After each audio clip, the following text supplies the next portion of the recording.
Bam Johnson coming at you. Good morning, everyone. Hope all is good. Hope all is well. Happened to be in New York this weekend for the Urban Action Martial Arts Showcase. Pretty historical weekend. UFC first time taking place in New York.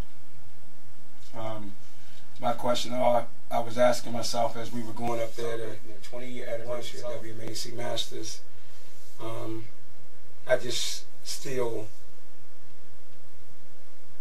try to figure out why is it that our industry just never capitalized on great moments of opportunity, free publicity, grassroots momentum, and connection to fans of the past and of the present, because this was a historical weekend.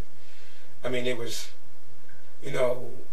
a reflection back on when I did those Warrior weekends, and everybody was so against the MMA craze, and he was sitting there promoting, talking about how he used MMA before any other school owner other than what we were trying to do to show that connection was considering or even trying to do. He was doing a whole list of things when everybody else was sitting there still stuck in the box.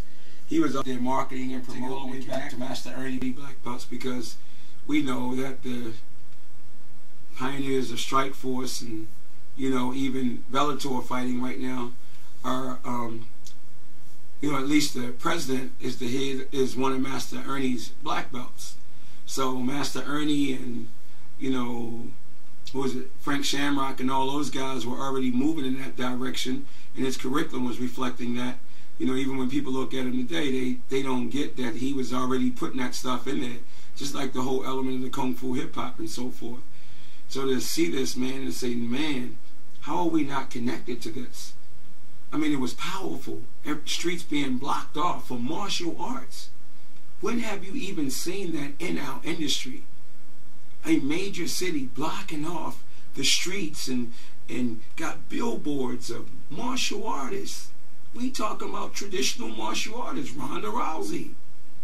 Come on, Wonder Boy Thompson.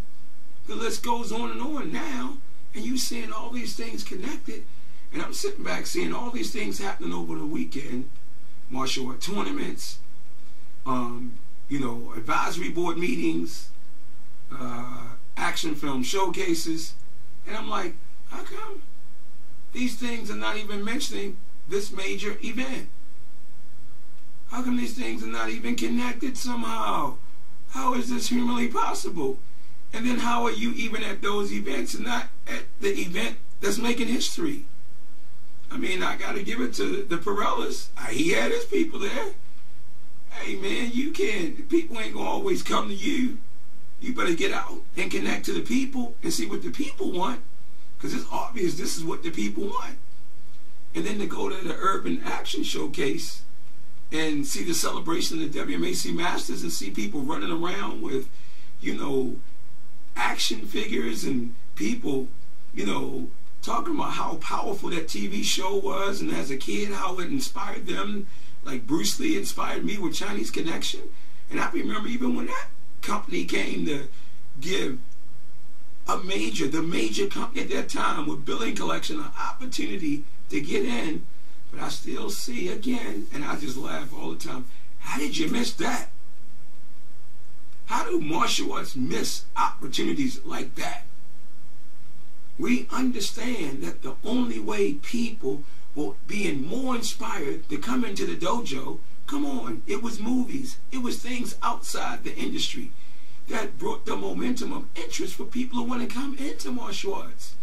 You keep thinking it might be what people used to. But remember, even a parent, Master Garland Johnson said at one time, we're all closet martial artists. Everybody wanted to be like Bruce Lee or Chuck Norris and all those people at some point. Now the kids want to be like the Power Rangers and Ninja Turtles and all that stuff. And I'm looking here at our industry. Here you go again in New York City, prime opportunity, traditional martial artists. Even in the fight, they're talking about the power of point fighting. Point MMA, here we go. But I guess everybody don't get it. So I'm in there in New York wondering why we don't get it. How come we not? Is this making any sense? How are we not connected to this somehow and benefiting from free publicity? As Steve LaValle said, bless his soul, when I was there in that meeting, man, Dana White is a marketing genius. He's a brand promoter beyond our wildest dreams, man. You got to give a man credit.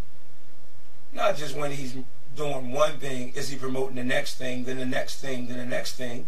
It's like you're in the moment of celebrating this moment, and he already got you thinking about the next moment, and the next moment, and the next moment, and the next moment. It's almost like an addiction. You know, even if everybody that say they're against it, you ain't going to tell me you ain't trying to see what's going on with it.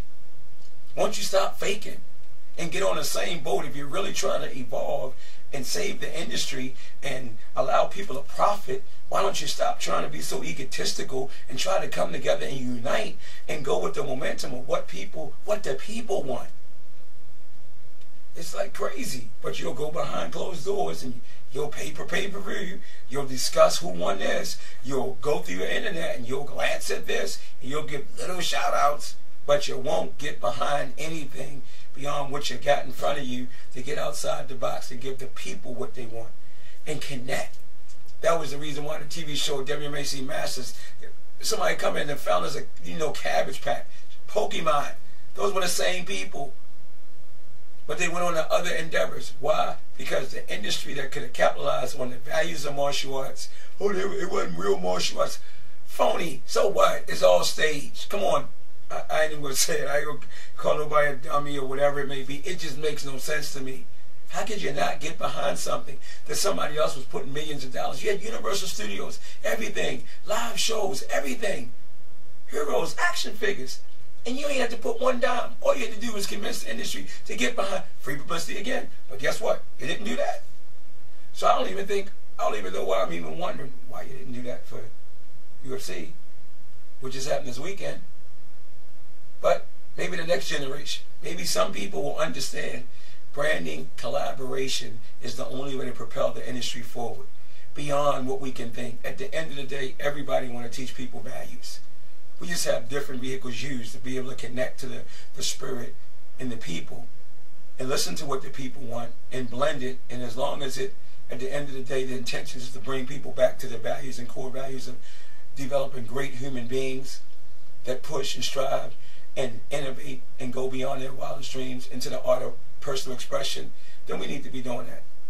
That's what we all about. Point MMA, everything that we do, it's not about Bam's ego. It's not about my family's ego. It's about trying to do the things that we need to do to help people understand how martial arts changed my life and how I can make a comfortable living off of martial arts and how they can do the same thing by following certain guidelines.